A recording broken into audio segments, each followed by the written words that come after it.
எங்கேதான் போயிட்டா இவ? ஏமா என்னம்மா இங்க வந்து உட்கார்ந்துருக்க? பொறுக்க போனியா? நான் இங்க கடைக்கு போயிட்டு வந்தேன் நானு. கடைக்கு போனேன். உன்னையெல்லாம் கல்யாணம் பண்ணி நான் வாழ்க்கையில என்னத்த கண்டேன்? என்னத்த கண்டல நீ? நம்ம நல்லா வாயில வருது. வீடு வீடு எனக்கு தெரியாது பாரு. பொண்டாட்டி பிள்ளைக்கு அவன் வீடு கட்டி குடுக்குறான். அஸ்திவாரம் மட்டும் எவ்வளவுக்கு போட்டிருக்காங்க தெரியுமா? 15 லட்சத்துக்கு. சாந்தி புருஷன் தான் வாங்கியிருக்காரு இந்த இடத்தோட வேலை. நல்ல பொண்டாட்டியை கட்டிப்பான். நீ மூடு. உனக்கு என்ன ஐஸ்வர்யா ராய் நிக்கிறாங்களா இல்ல ரம்யா கிருஷ்ணன் நிக்கிறாங்களா? மூஞ்சி முகரையும் பாரு. வந்துட்டேன் பேசுறதுக்கு ஒரு வீடு வாசல் இருக்கா. அவன் 10-15 லட்சத்துக்கு வீடு அஸ்திவாரமே போடுறான்.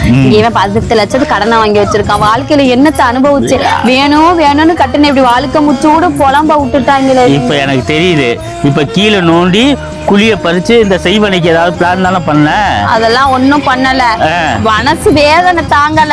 இல்லையே நீ வேதனை தாங்குற மாதிரி தெரியலையே. ஐயோ இவெல்லாம் வீடு கட்டிட்டாலேங்கிற மாதிரிலாம் வேதனையா இருக்கு. இருந்தாலும் இருக்கும்ல மனசுக்குள்ள ஒரு ஆதங்கம். மாத்தி விடுற கம்யூனிட்டி உனக்கு சம்பாதிக்க துப்பு இருக்கா? ஒரு வீடு வாசல் வாங்கி தெரியா? யோ எனக்கு என்ன பண்ணவே தெரியாது. 1.5 லட்சம் 1.25 கோடிக்கு வீடு கட்டி தர. ஒரு 50 லட்சத்துக்கு இடத்த வாங்கி 1.25 கோடிக்கு வீடு கட்டி இமீடியட்டா 50 லட்சத்துக்கு இடத்த வாங்கி 1.25 கோடிக்கு வீடு கட்டி 3 அடுக்கு ஒண்ணே வச்சுக்கிட்டு இது வச்சிரணும். எது வச்சிரணும்? வீட்டுக்குள்ளே இப்படி ரவுண்ட் படி வச்சு கட்டி கொடுக்கணும். வீடு கட்டி கொடுக்கணும். என் பேர் பானு இல்லன்னு முன்னாடி போடணும். நான் செத்து கிட்னியை வித்தா கூட கிடைக்காது. ஆமா கிட்னியை விக்கிறேன். கிட்னி வைக்கிறாங்க. ஒரு மாசம் இல்ல உன் உடம்புக்குள்ள என்னத்த நோண்டி இருக்கிறது. உனக்கு கிழிச்சு உள்ள பார்த்தாதான் தெரியும் எது எது வச்சிருக்கேன்.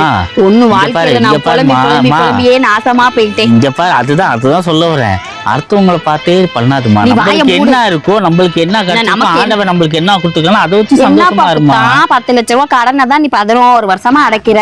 என்ன கட்டின நாள்ல இருந்து மூஞ்சி முகரையும் பாரு. கட்டின நாள் தானே கடனே வந்தது. நல்ல துணிமணி இருக்கா? ஒரு நகை நட்டு இருக்கா? கிழிஞ்ச துணியும் நல்ல துணிமணி இல்லாம அது என்ன கிழிஞ்ச துணிமணியா? என்ன இது இவ்வளோட்டு அரசோட்டு வாங்கி போட்டுட்டு வந்தேன். ஆமா ஏமா இப்படி பச்சையா போய் என்கிட்ட நீ பேசுற வச்சுக்காத. சொந்தமா வீடு வாங்கி கொடுத்தா வீட்டுக்குள்ள வா. இல்லன்னா உன்னை நான் சேர்க்கவே மாட்டேன் பக்கத்துல. நிம்மதி நான் இனிமே வரவே இல்லை வீட்டுக்குள்ள. அப்படி சொன்னா எடுத்துக்கிட்டு எதை கொண்டு அடிப்பேன். மரியாதை வீட்டுக்கு பாத்திரத்தை குமிச்சு வச்சிருக்கேன் விளக்க.